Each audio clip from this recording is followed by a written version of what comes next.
এশার নামাজের পরে মাত্র 7 বার একটি দোয়া পড়ুন, আল্লাহ তাআলা আপনার মনের সকল আশা পূরণ করবেন। এটা আমার কথা নয়, নবীজি সাল্লাল্লাহু আলাইহি ওয়াসাল্লাম আমাদেরকে শিক্ষা দিয়েছেন।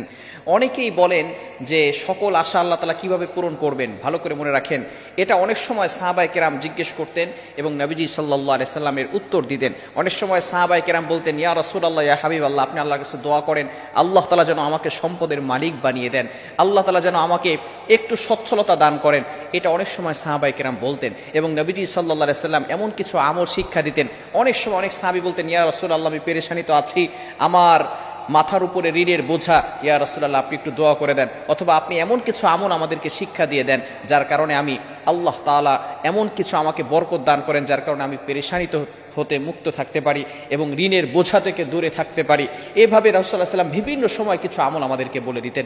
সুতরাং এশারের নামাজের পরে 7 বার এই দোয়াটি পাঠ করলে আল্লাহ তাআলা আপনার মনের আশা পূরণ করবেন। শুধু তাই নয়, এই দোয়াটি 7 বার পড়ার পরে আপনি আল্লাহ তাআলার কাছে যা চাইবেন এই দোয়াটা আল্লাহ তাআলা কখনো ফিরিয়ে দিবেন না। বলেন সুবহানাল্লাহ। এজন্য অবশ্যই আমরা এই দোয়াটা পড়ার চেষ্টা করব।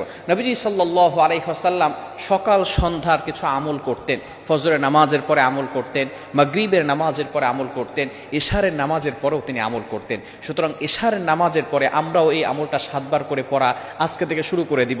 নবীজি সাল্লাল্লাহু আলাইহি সাল্লাম বলে দিয়েছেন, দোয়াটি হচ্ছে আল্লাহুম্মা ইন্নী আসআলুকা বিআন্নী আশহাদু আন্নাকা আনতাল্লাহ লা ইলাহা ইল্লা আনতা আহাদুস সামাদ আল্লাযী লাম ইয়ালিদ ওয়া লাম ইউলাদ ওয়া লাম ইয়াকুল লাহু কুফুয়ান আহাদ।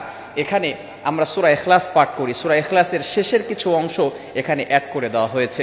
এখানে আল্লাহ তাআলার শেষের দিক দিয়ে আল্লাহ তাআলার প্রশংসা করা হয়েছে, অর্থাৎ আল্লাহ তাআলার কাছে কিছু চাওয়ার পরে অথবা শুরুর দিক দিয়ে যদি আল্লাহ তাআলার প্রশংসা করা হয়, আল্লাহ তাআলা ওই বান্দার প্রতি স্যাটিসফাই হয়ে যান, আল্লাহ তাআলা ওই বান্দার প্রতি খুশি হয়ে যান।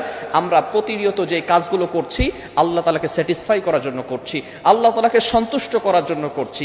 আমরা নামাজ পড়ছি আল্লাহকে স্যাটিসফাই করার জন্য, আমরা কোরবানি করছি আল্লাহ তাআলাকে সন্তুষ্ট করার জন্য। এটা আল্লাহ তাআলা পবিত্র কোরআনুল কারীমের ভিতরে নিজেই বলে দিয়েছেন, ইন্নাস সালাতা তানহা আনিল ফাহশাই ওয়াল মুনকার, ইন্নাস সালাতি ওয়া নুসুকি ওয়া মাহইয়ায়া ওয়া মামাতি লিল্লাহি রাব্বিল আলামিন। My prayer, my sacrifices, my life, my death, always for Allah. আমার নামাজ, আমার কোরবানি, আমার যত কিছু আছে, আমার জীবন মরণ সব কিছু একমাত্র আল্লাহর জন্য। আমরা সবসময় আল্লাহ তাআলাকে সন্তুষ্ট করার জন্য কাজ করতে চাই। যখনই আল্লাহ তাআলার প্রশংসা করা হয় তখনই কিন্তু আল্লাহ তাআলা বান্দার প্রতি খুশি হয়ে যান। সুতরাং এই যে এশার নামাজের পরে এই দোয়াটা আমরা আল্লাহর কাছে চাইব। অনেক সময় আমরা কঠিন বিপদের ভিতরে পড়ে যাই, তখন আমরা এমপি, মন্ত্রী, মিনিস্টারের কাছে যাই, বিভিন্ন সময় মানুষের কাছে গিয়ে চাইতে থাকি, মানুষের কাছে অভাবের কথা বলতে থাকি, পেরেশানির কথা মানুষের কাছে আমরা বলতে থাকি।